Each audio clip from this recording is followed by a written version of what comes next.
అరే మిత్రమా, ఇలాంటి గుండెలు జల్లుమనే క్రైమ్ వీడియోలు మీ కళ్లలో థ్రిల్లర్ సినిమాలా కనిపించాలంటే మన ఈ ఛానల్ని సబ్స్క్రైబ్ చేసి బెల్ ఐకాన్ని గట్టిగా కొట్టే.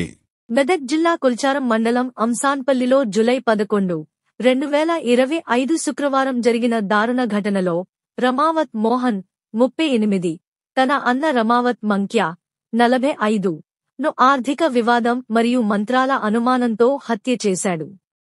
వసురాం తండాకు చెందిన ఈ అన్నదమ్ముల మధ్య ట్రాక్టర్ కిరాయి సంబంధంగా 60,000 రూపాయల విషయంలో గత కొంతకాలంగా గొడవలు జరుగుతున్నాయి. అదనంగా మోహన్ మనుమరాలు ఇటీవల అనారోగ్యానికి గురవడానికి మంక్యా మంత్రాలు చేశాడని మోహన్ అనుమానించి కోపాన్ని పెంచుకున్నాడు. ఘటన రోజు అంసాన్పల్లిలోని కల్లు డిపో వద్ద ఇద్దరూ డబ్బుల విషయంలో వాగ్వాదానికి దిగారు. ఆగ్రహంతో మోహన్ బండరాయితో మంక్యా తలపై కొట్టి కల్లు సీసాతో పొడవడంతో మంక్యా అక్కడికక్కడే మరణించాడు. సమాచారం అందుకున్న Medak DSP Prasannakumar, rural CI Rajashekar Reddy ఘటనాస్థలాన్ని సందర్శించి వివరాలు సేకరించారు.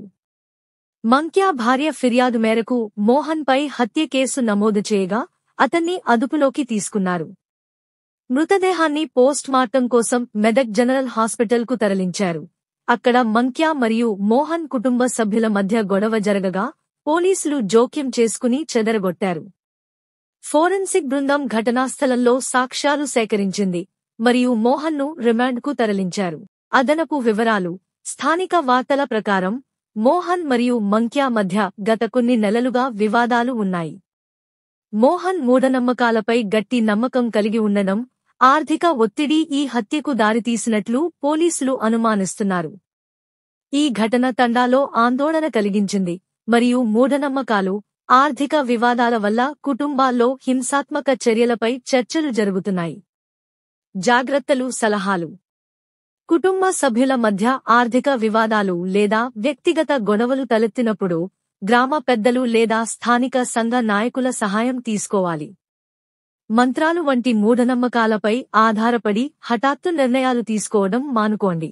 అనుమానాలు ఉంటే స్థానిక అధికారులు లేదా కౌన్సెలింగ్ సెంటర్లను సంప్రదించండి. కుటుంబ వివాదాలు తీవ్రమైనప్పుడు 100 లేదా స్థానిక పోలీస్ స్టేషన్కు సమాచారం ఇవ్వండి. మానసిక ఒత్తిడి లేదా కోపం ఎక్కువైనప్పుడు 104 లేదా 9152907829 వంటి మానసిక ఆరోగ్య హెల్ప్ లైన్లను సంప్రదించండి. సమాజంలో మూఢనమ్మకాలు, కుటుంబ వివాదాలపై అవగాహన కల్పించే కార్యక్రమాలు నిర్వహించాలి. అనుమానాస్పద వ్యక్తులు లేదా హింసాత్మక చర్యలు గమనించినప్పుడు వెంటనే స్థానిక పోలీసులకు సమాచారం ఇవ్వండి.